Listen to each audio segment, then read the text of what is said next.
Russia is nearing oil Mageddon. Mark my words. That and other crazy news from Russia in today's weekly news update. Howdy, howdy, friends. My name is Konstantin. Welcome to Inside Russia, where usual Russia is explained by the unusual Russian.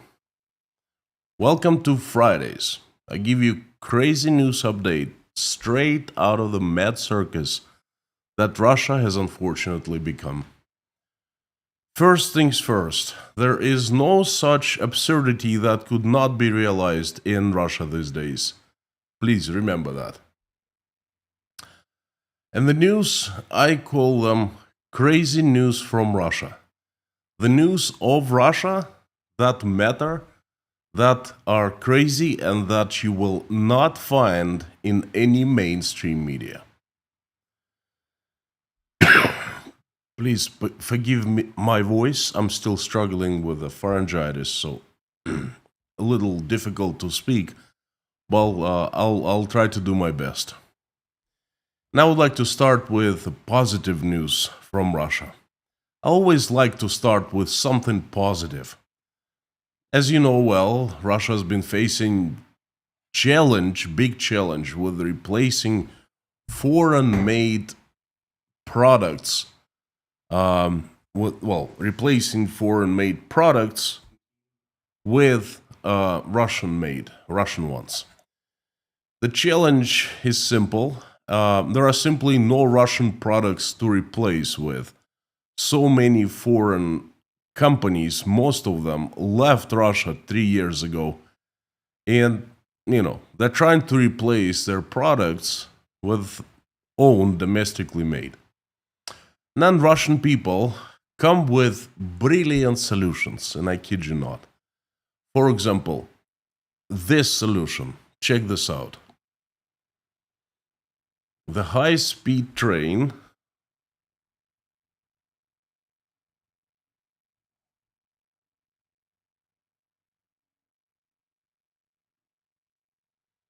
this high-speed train had a window replacement. The window is a bit odd, but hey, they say it's made in Russia. It works.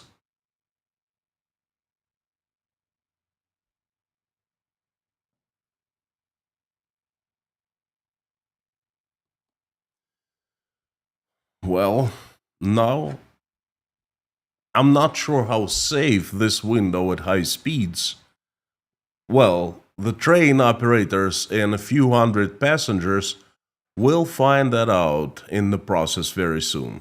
They'll find out how safe it is. They will test it in motion. Do you know what the funniest thing here is? This plastic window is not even Russian. It's made with use of materials and technology of a German window maker called Rehau. Another piece of news is fresh. A legal mechanism for the confiscation of cryptocurrencies in favor of the state is being created in the Russian Federation. The Federal Bailiff Service, together with other government agencies, is developing a procedure for the seizure of bitcoins identified in criminal cases. The reason for this, there was a precedent according to a fresh case. Okay, there was a precedent, a criminal case with ex-investigator Marat Tambiev, who had about 20 billion rubles. That's $200,000. No, I'm sorry. I'm sorry. $200 million in Bitcoin confiscated in April, couple years ago, in April 2023, and the Bitcoins were on a flash card laying on his desk. $200 million. No final decision has been made what to do with the Bitcoin. There is a need to legislate the status of this cryptocurrency that is being seized. In March of 2025, the investigative committee sent a bill to the government recognizing cryptocurrency as property, which will allow it to be arrested and seized in criminal cases. The public chamber proposed to create special fund to manage the confiscated cryptocurrency and transfer it to social projects. Yeah, right. I have a pretty good idea what kind of social projects it'll be transferred. And cryptocurrency is really hard to track. Remember, I told you that the state will be trying to make up for lost oil revenue in any way it can. Well, this is it. They're trying to confiscate everything, including cryptocurrency. They don't even recognize cryptocurrencies, but they're trying to confiscate it. Another piece of news is about crime and punishment. Crime and Punishment. By any chance, has any one of you read Crime and Punishment by Dostoevsky? I have tried reading it many times, and every time I would fall asleep at the first page. No, seriously, it's an excellent sleeping aid. And if your case is extreme and you fail to fall asleep with Crime and Punishment, sometimes it happens in real bad cases of insomnia, then try War and Peace by Leo Tolstoy. That would put you right to sleep for sure. So back to the topic. Russian parliament, in the first reading, approved the draft bill of absentee trials for crimes against Russia. Senator Andrei Lugovoy, this guy right here, the initiator of the law, is confident that the punishment for foreign agents needs to be further tightened. Lugovoy meant a package of bills, not just one bill, one of which allows recognition as foreign agents those who simply support foreign organizations operating against Russia. According to Andrei Lugovoy, the bill would help Russia to ensure its security. I quote, "Our task is to ensure the security of the state, to prevent anyone from abroad from involving our citizens, either voluntarily or by compensation, in the performance of certain tasks in the interest of international organizations that are fighting against Russia. In organizations where Russia is not a member." Unquote.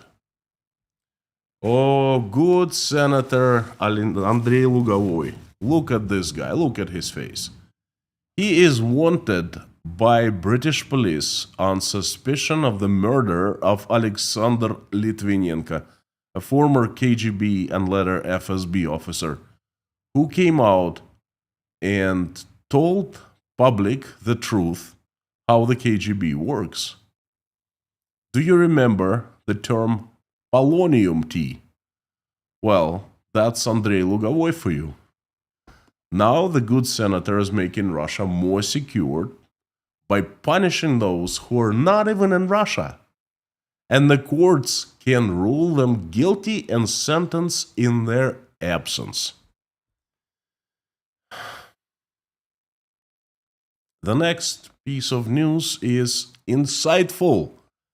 As you know, there's a category of people in this world who don't believe in vaccines. Moreover, they believe that bad rich folks have specifically created vaccines to, I don't know, get rid of poor folks, perhaps, who out of their lack of knowledge let doctors vaccinate them. I personally believe in vaccines, well, some vaccines, and I am a subject of vaccination. Check something out. I don't know if you could see it, but right over here, there's a chunk of my flesh missing. I was vaccinated by a vaccine called BSG, BSG in French. It's a French vaccine against TB.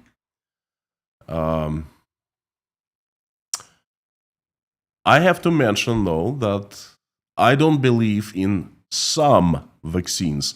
And I think you know what I mean. Anyway, I'm telling you this right now to inform you that there shouldn't be misunderstanding or conspiracy theories about vaccines any longer. They should stop right now. We have the answer, okay? And the answer is coming from Russia. A grand experiment is being conducted. Well, in order to understand vaccines work or not, we gotta test. First, we gotta test vaccines on a large number of people, and then we're gonna test not vaccinating these people. Well, the grand experiment in Russia. Let's see how 140 million people will live without vaccines. For one simple reason, there's shortage of vaccines in Russia. Western manufacturers left Russia on their own will or under pressure from authorities in their countries 2 years ago. And the Russians could not create own production of vaccines in Russia. Some vaccines are produced domestically, but not enough, and they're not of the best quality. So there's shortage of vaccines in Russia. That's a fact, and it's admitted by the Ministry of Health. So what happens in a country where there's shortage of vaccines? According to the Ministry of Health, official records, and I emphasize they are official, they come in from the state. According to the Ministry of Health, if you lack vaccines, then records happen. In 2024, a record number of measles, rubella, chickenpox, and other infections were recorded in Russia due to the shortage of vaccines. The problem worsened dramatically in 2023 compared to 2022, and in 2024, the situation continued to deteriorate. So, I'll give you some numbers. In 2023, in 9 months, there were 8,073 cases of measles recorded, 288 times more than a year earlier. 20,000 whooping cough infections, 11 times more. 580,000 cases of chickenpox infection, plus 18% compared to 2022. And in 2024, 22.5 thousand Russians were infected with measles, which is an absolute record for 30 years. There has been a surge in rubella infection, 258 cases compared to 3 in 2023. Also in 2024, a record number of cases of hemophilic infections in 15 years was recorded, 3,526. From 2010 to 2022, only a maximum of 340 people per year were ill with it. And in 2024, 3,500. Imagine the increase. Chickenpox increased from 580,000 in 23 to 830,000 in 24. In addition, Rospotrebnadzor, that's Food and Drug Administration of Russia, has recorded a significant increase in mumps. I guess we have the answer once and for all of what happens when a country stops getting vaccinated. It only took one Russia to find out. Moving on to the demographic news. I often criticize Russian senators, and the last thing I want to be is unfair. So every time I see a good senator or a brilliant proposal, I share with you every time. And I think I hit the jackpot today. A great senator, well, ex-senator, former senator, very smart, very young, very energetic, very active, and a brilliant proposal he made. Just check this out. Viktor Taranin, a former senator, now an expert of the Parliament Committee on Agricultural Issues, proposed introducing a childless tax for 30 million childless Russian men. And just another small, not just another small tax. The expert, this guy right here, he was outraged that about 30% of Russian citizens are single. That's what he's saying right now. –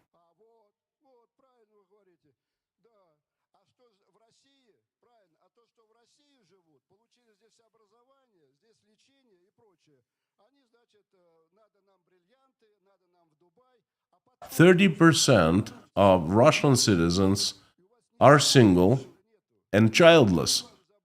So, and he's outraged that they were born in Russia, raised in Russia, got educated in Russia, have been having jobs, in Russia, earning money in Russia, and then going around the world spending the money. No, no, no, it doesn't work like that for Russian people, the senator says. Okay? 30% of Russian citizens are single, ill, and childless. So he demanded that 20% of their income be taken away from them because such people have no future. Yeah, no future people. Oh, makes me sick. They're not worthy, A child is an indicator of your worthiness in Russia. So we're waiting for another tax, 20%, not a small tax, and it's coming to a childless person to every corner of Russia.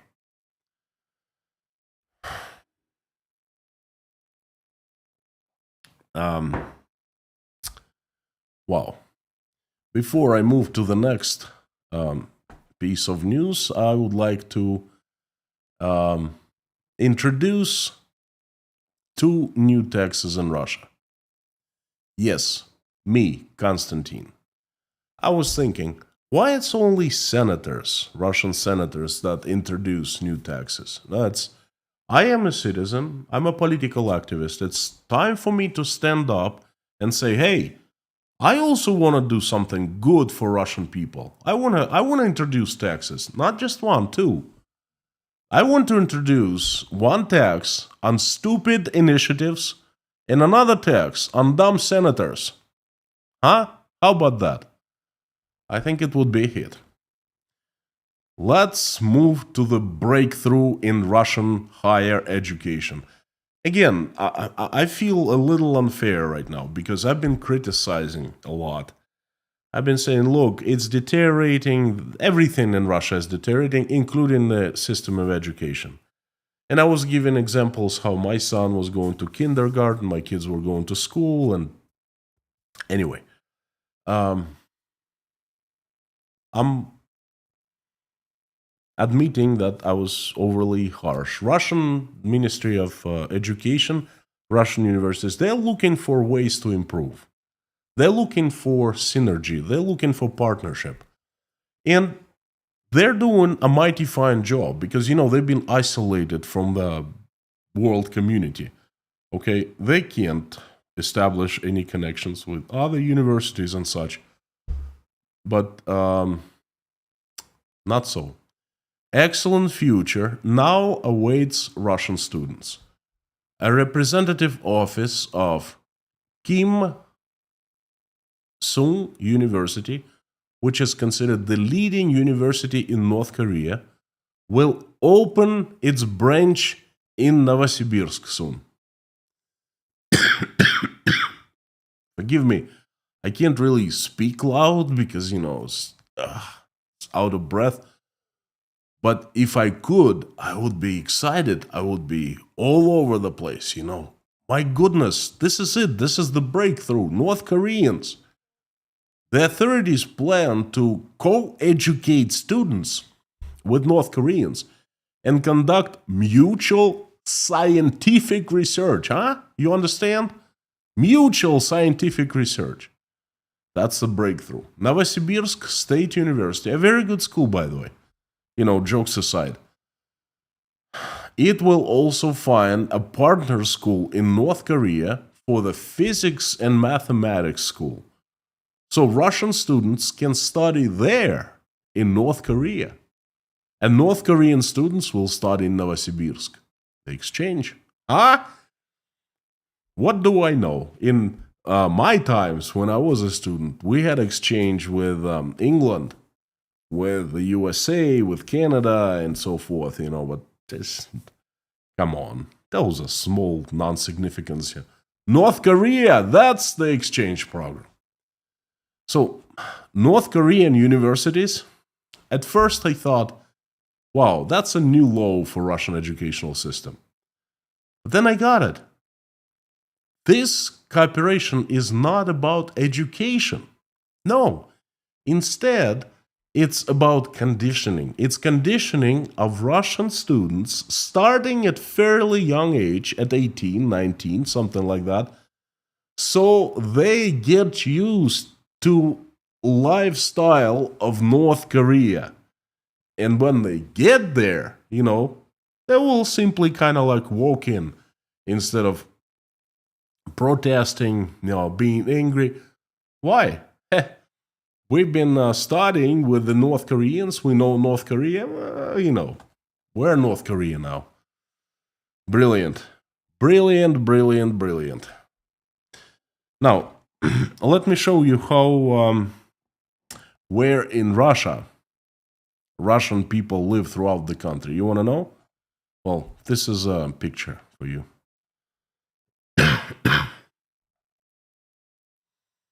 You see these two huge spikes. The biggest one looks like Burj Al Khalifa, the tallest building in the world in Dubai. Well, that's Moscow and suburbs of Moscow. And west, and it's actually north, but on this map it's the west of Moscow, smaller peak. It's St. Petersburg. Okay.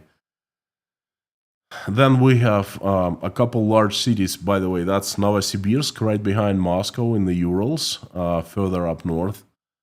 And then we have some big cities in the south, including Rostov-on-Don. At the map, it's to the east. And that's pretty much it. That's how undensely populated Russia is. Very, very, very revealing picture, don't you think? Now, before moving to the next news, I want to thank you, those of you who are supporting Inside Russia, those of you who are part of Inside Russia, who are watching it right now. Thank you for commenting, liking, sharing your opinions with me, sending messages, showing me support, praying with me, along with me and for me. Thank you for sending me love. Thank you for buying coffees at buymecoffee.co. Thank you for Patreon and PayPal. Your support shows that it proves me that you value my work highly. Just know that it inspires me, gives me energy to move forward. Thank you. Now, I have a block of economic news for you. I like them. I know you like them. There's always a good response about economic news. I'll start with the usual. The Russian government lies. But I actually could be wrong here, okay? I have to be more precise formulating what I say, because this could not be a lie, but rather oops. That's the first time I heard it, but, it's an oops. Oops. Last month, I gave you the information citing Russia's Ministry of Finance. The number of budget deficit that Russia ran in just 2 months I gave you, and I was given that number by the Ministry of Finance, was 2.7 trillion rubles. And that's a very bad number, very depressing. It shows that Russian economy is, the state is spending so much more than it earns. For the first 2 months of 2025, the deficit was twice bigger than planned for the entire year. Imagine the catastrophe, okay? 2.7. Well, the Ministry of Finance provided a correction this week. I'm sorry, I can't speak at my fullest, otherwise I'd be so freaking sarcastic. It's unbelievable. A correction.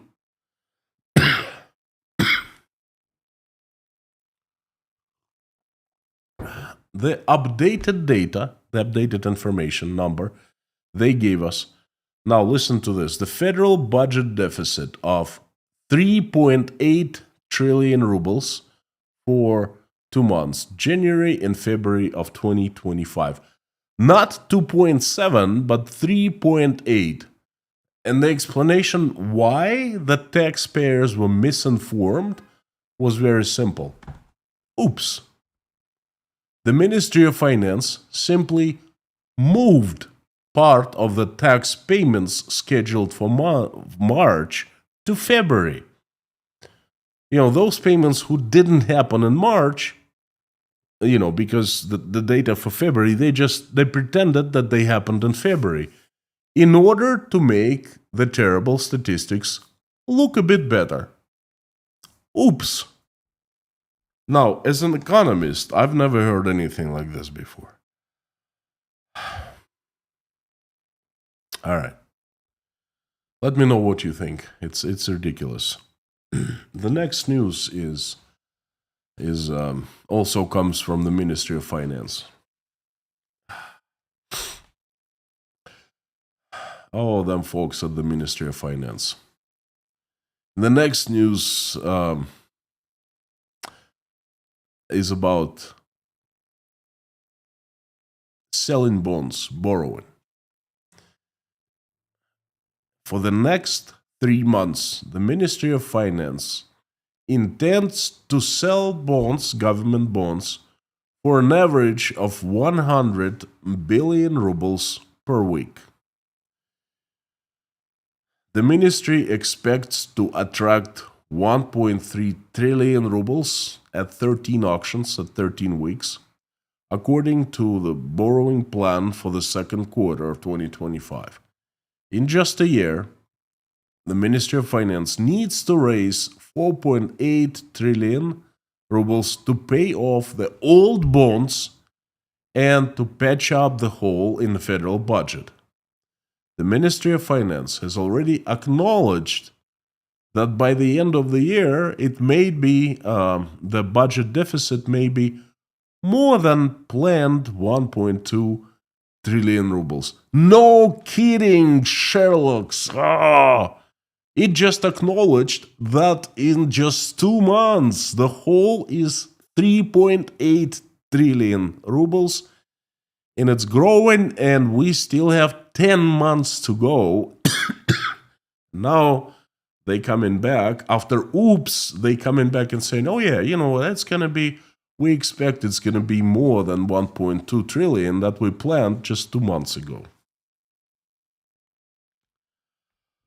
Ooh, that's a grandiose oops.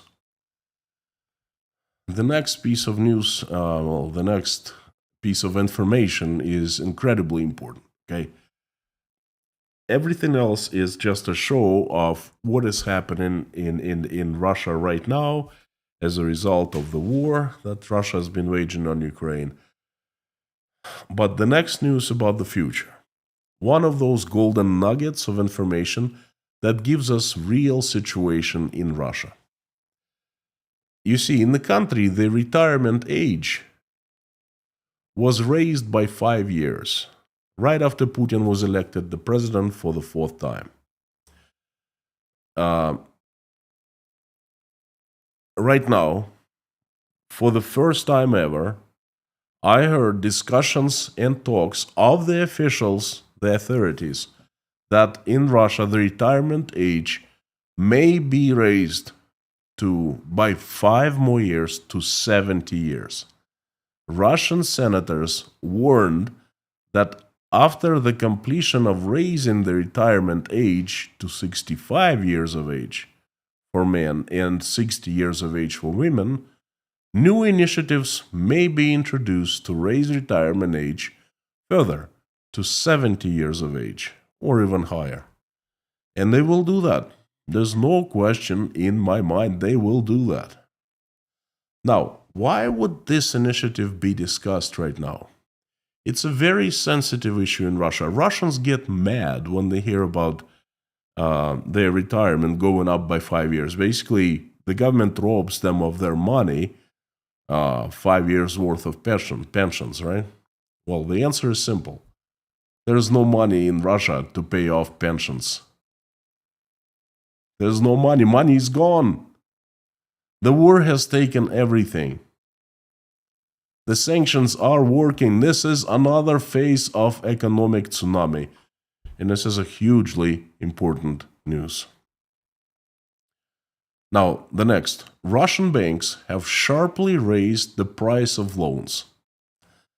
Bank loans have soared to 40% annual interest rate on average. 40%. That's a record high. At the same time, several large state-owned banks, such as VTB, Alpha, and MKB, well, it's owned by the state partially, okay? So these banks raised the loan interest rate from in the range from 60 to 70%. 60 to 70%. What the hell is going on? The key interest rate is 21%. Then you go to a commercial bank and they say, well, fine, we'll give you a loan at 70. What the fudge? A simple answer. Those large banks are the insiders. They know something others don't. They certainly know something we don't. I don't.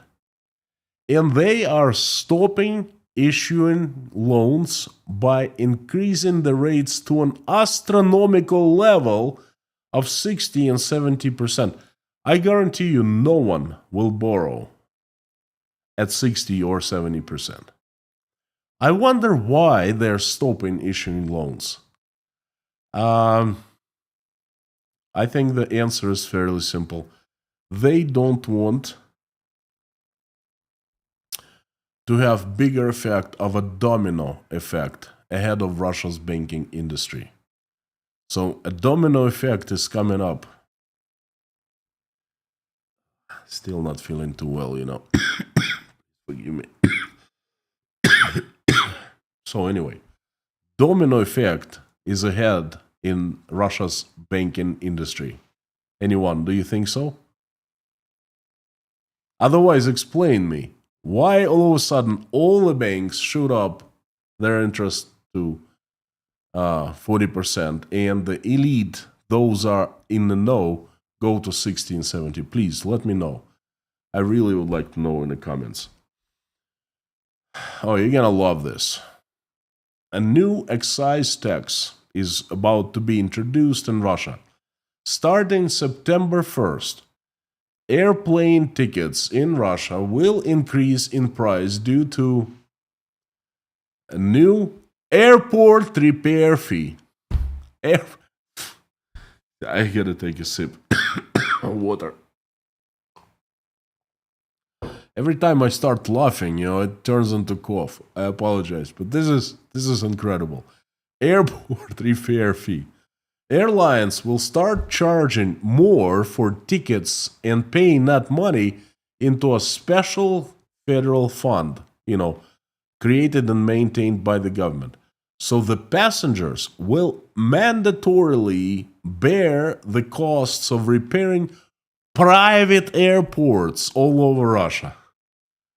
Look how elegant those good government folks coming up with such brilliant ideas, you know. Elegantly, brilliantly. Solutions are incredible. For a kickback, of course. Imagine that. A special foundation is established. It has a director.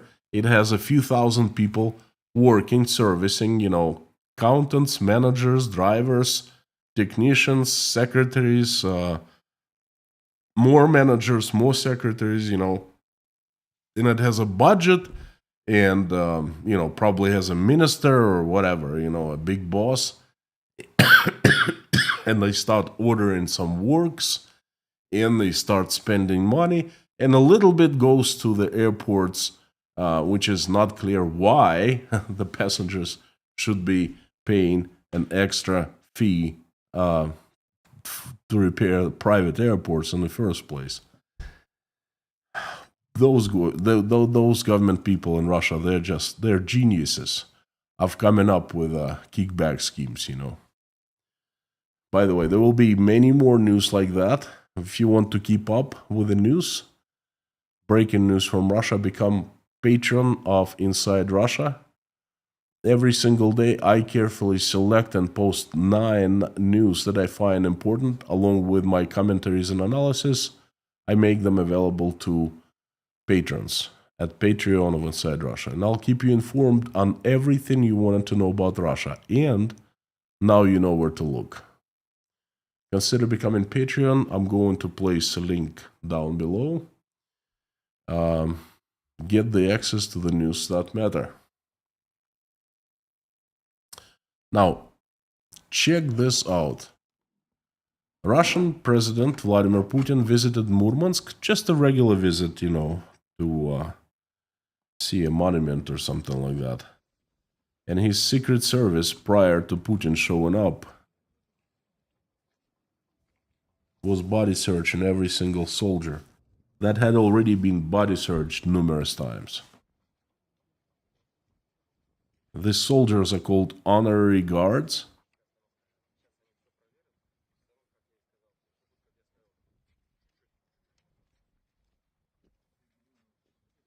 And this process goes on and on and on.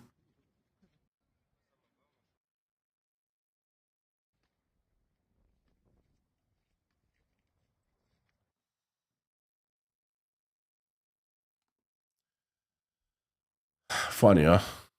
They really, really are scared for Vladimir, or he is scared for himself. And he's very extra careful when he comes. Now, if you're loved by people, if you're a good president, if you do lots of good things for Russia, you probably shouldn't be afraid that much, right? What do I know? The next piece of news is of Putin's car. Or to be precise, one of his cars among thousands. Okay, this is what happened last week. A limousine, which is allegedly part of Putin's car park, exploded in the center of Moscow. Check this out again. Now I want you to pay attention to something. This happened not too far from the KGB headquarters, okay? What caught my eye in this scene is the cars. They aren't Russian made. They aren't Chinese made. They're not made anywhere. They're Mercedeses made in Germany. I think that Vladimir Putin should make a choice, a clear, firm choice. Does he want to nuke Europe and Germany and erase it from the map of the world, or he wants to be chauffeured in a Mercedes made by the Germans? I think he needs to answer that question. The next piece of news is educational. In Severodvinsk, Russia's far northwest, in a military sports club called the Special Forces, children are taught patriotism by a drug dealer. Check this guy out. The man on the picture served 7 years in prison for dealing drugs. After getting out, he was caught stealing a TV set and a kettle from someone's house, and he was sentenced again last summer. So he signed up to fight in Ukraine. I guess he did some time, and he was released. And now he's in Severodvinsk in the uniform of Private Army Wagner, a bunch of criminals teaching the children that they should be patriotic, and he's teaching that the war with NATO is inevitable.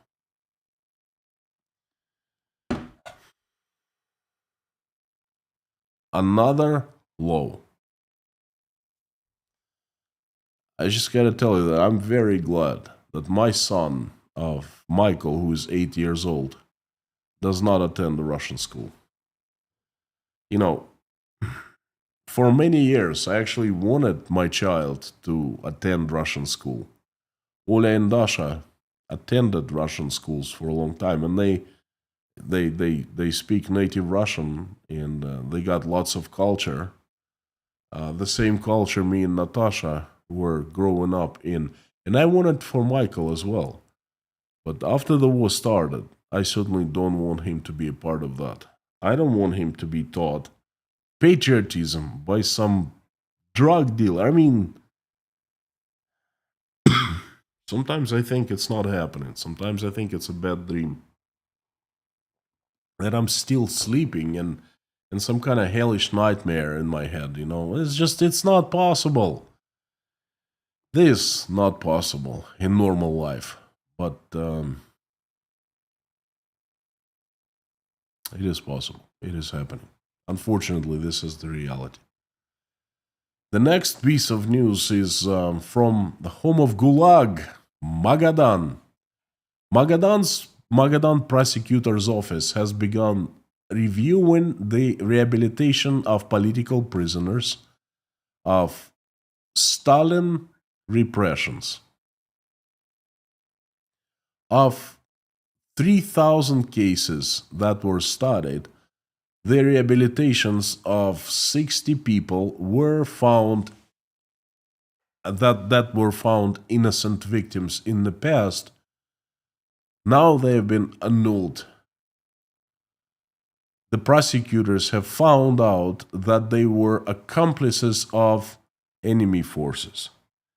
You see, those folks back in the late 30s were labeled accomplices of enemy forces, and incredible tortures were applied to them. And of course, they signed everything that, those inhuman demons wanted them to sign. And then, after Stalin died or were killed, some people say that he was murdered. Doesn't matter. Well, once he was gone, there was a process of political rehabilitation started. The communists themselves, they understood that a horrible crime was committed against people, and they started admitting it. Nikita Khrushchev was the one who proclaimed the cult of Stalin and made it, criminalized it, okay? And then there was a process of taking those cases of people who were labeled as accomplices of, enemy forces, foreign spies, and so forth, and they were rehabilitated, most of them, because they were innocent. And now a reverse process starts happening. Again, someone, please, wake me up. Pinch me so I wake up. What is going on? It gets better. Maxim Komarovsky, the head of the Criminal Justice Department of the prosecutor's office, this guy right here, claims that rehabilitation of those 60 people was erroneous, and now the prosecutor's office is restoring historical justice. So they call in the Red Terror historical justice. Well, the same organization, the prosecutor general's office, was responsible for sentencing and killing people back then, and now they are, they were compromised by Khrushchev and others, and it was made public that they tortured people to get information and signatures from them. And now they're trying to reverse that process. The very same people, the very same organization claims that they are restoring historical justice. But of course, at the same time, people of Magadan have decided to create a museum of victims of political repressions in Magadan. Magadan is the worst political repressions place in Soviet Union. It's called Gulag. There's a network of concentration camps were created there. You can read about it in this fantastic book called The Gulag Archipelago. Okay, so the folks in Magadan want to set up a museum, but the local government, the civic chamber of the region, is protesting this decision to open the museum. These people who are against the museum, they're arguing that some of those victims that were rehabilitated in reality were real traitors, which means they do not deserve forgiveness and rehabilitation and memory. That's the drama that's unfolding in one of Russia's regions right now. I'm sure that out of all crimes in Magadan, all crimes in Magadan have been solved, and the local prosecution office has nothing better to do just to look at thousands of cases that were rehabilitated in the 50s and 60s, okay, and to de-rehabilitate them. It's a shame. It's a shame. People say, Konstantin, don't you want to go back to Russia? When there's peace and, it's safe. Imagine Putin is out of the office. Imagine it's safe. Imagine KGB is gone, which I doubt it will be, but imagine. How would I go and look at these people who are doing these things now? Okay? Do you think they're going to change? Just like that? No. I don't want to do anything with them any longer. I don't want to go back.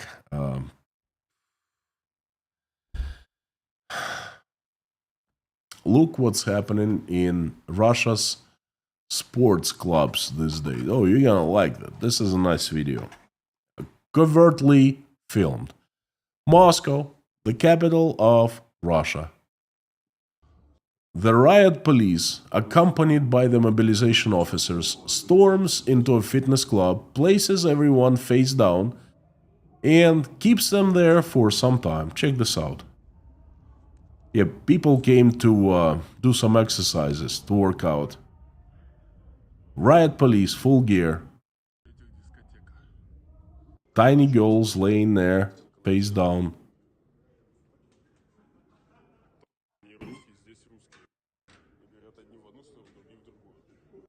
Check this out. All Russians are in this club.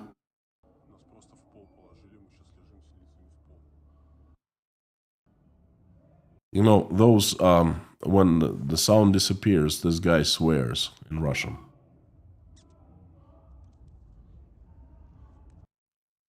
Yeah, that's a girl right in front of him, laying face down on the ground.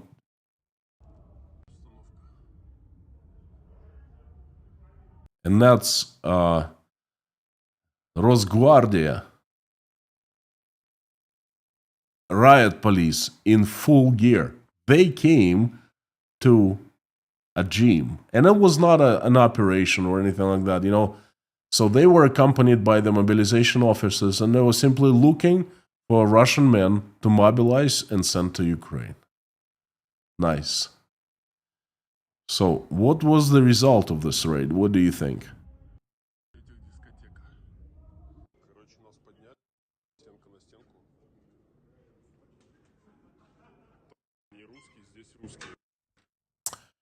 I said they divided them in two groups, Russians and non-Russians, and they took some non-Russians.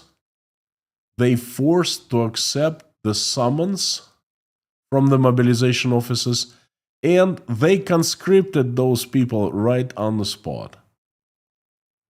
I'm glad we have video evidence of that because it's really hard to believe. I've heard so many times the critics say, Constantine, the mobilization is over. What the hell is this I just showed you?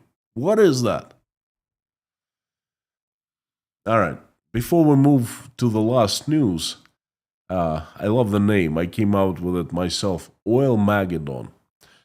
So before we get there, I'd like to ask you a favor.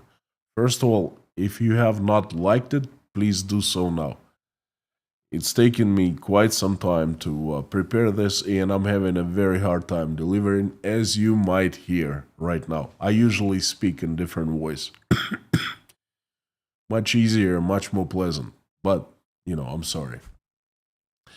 Now, please, let me know what you think of this new selection. Write down below in the comments after this live stream ends. Do you like the news today? Anything you liked more than anything stands out? Perhaps something you didn't like? Please let me know in the comments. I appreciate that very much. Thank you.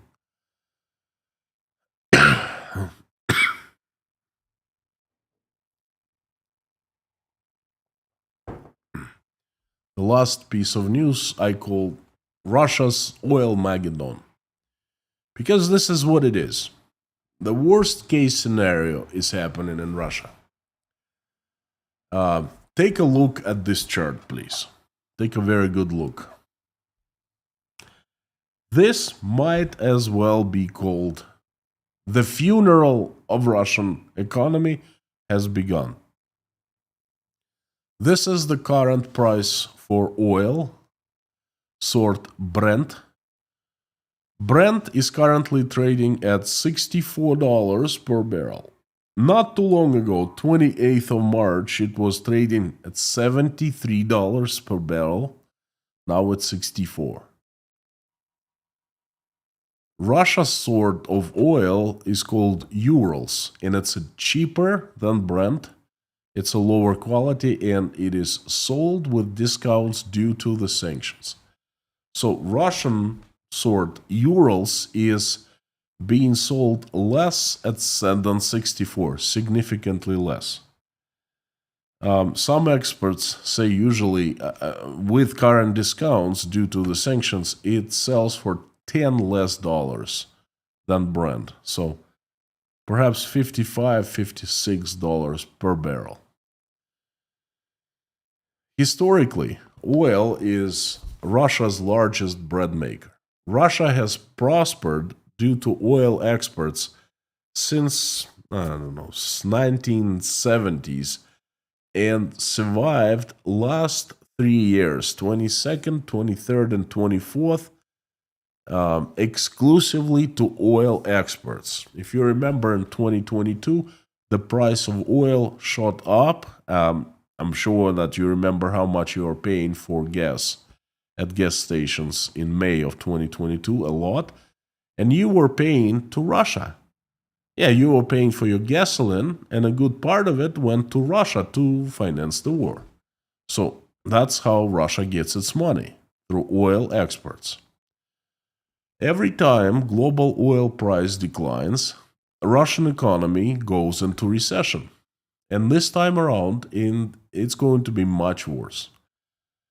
Because the prices are, the world prices for oil, global prices are landsliding. There are two reasons for that. There are two reasons behind the oil Mageddon. First, Donald Trump has been calling the OPEC plus countries to increase oil production and to lower prices of oil.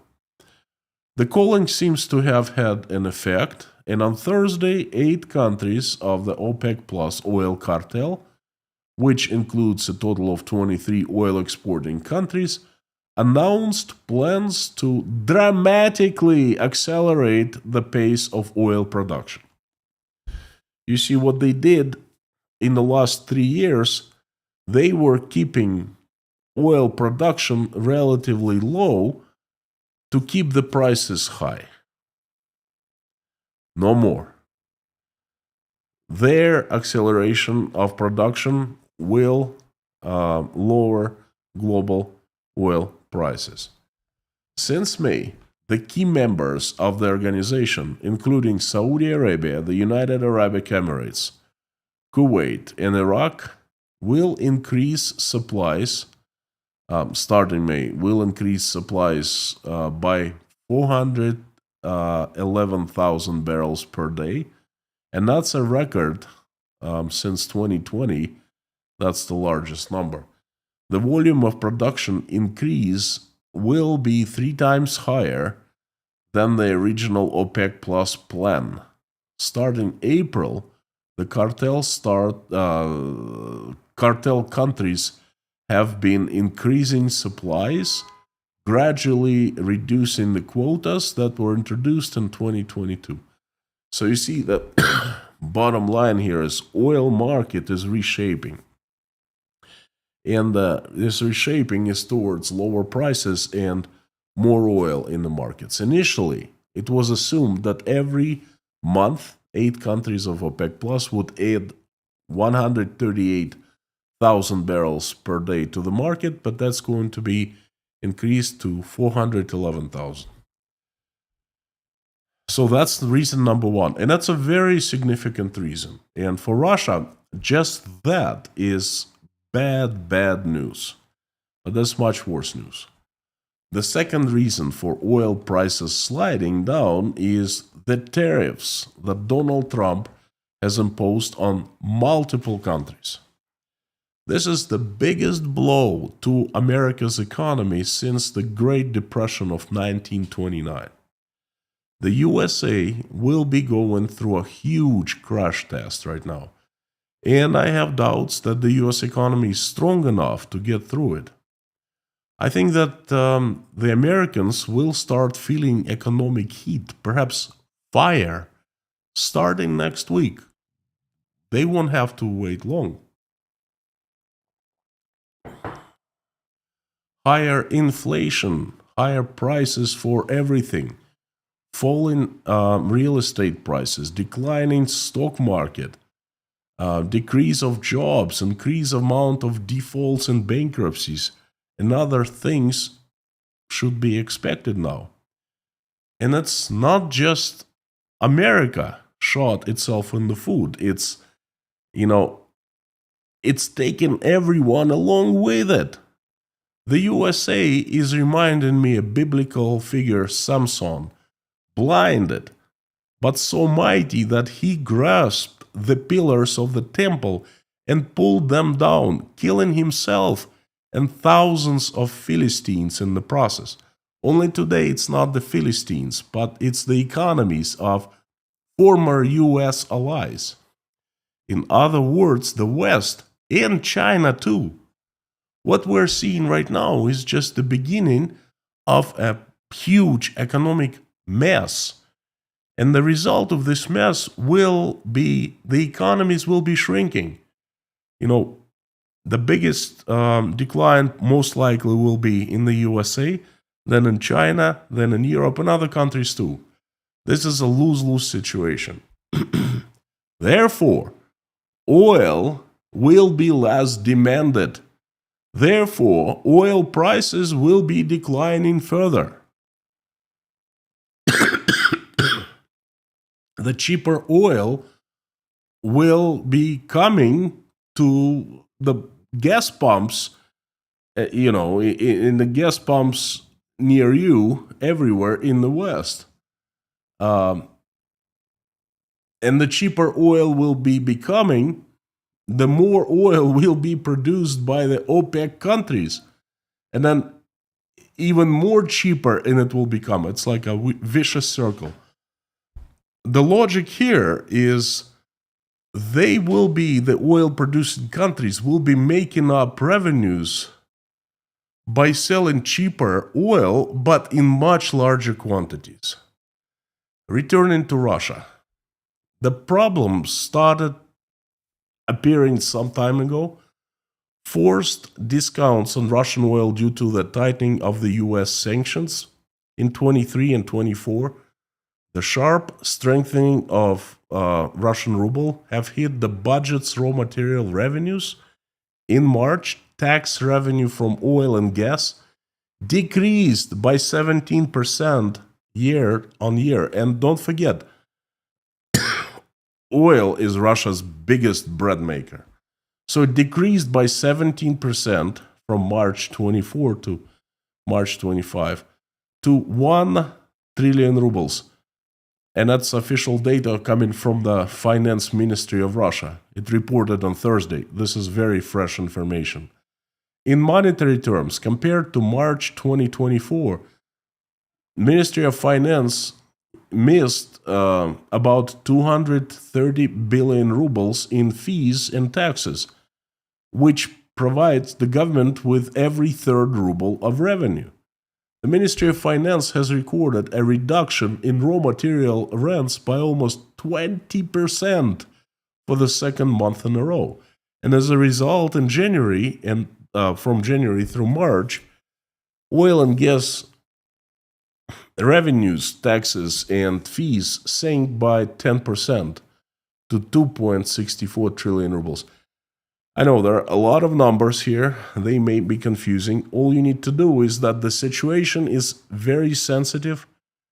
These are significant losses that will need to be covered either by additionally borrowing, but Russian government has no one to borrow from, okay?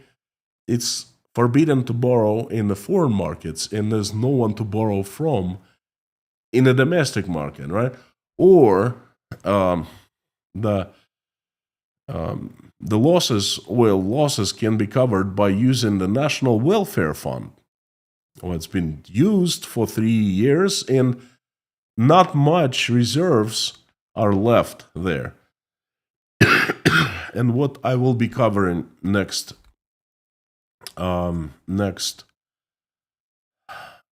probably Tuesday, Monday or Tuesday, is that economic situation is worsening by the day.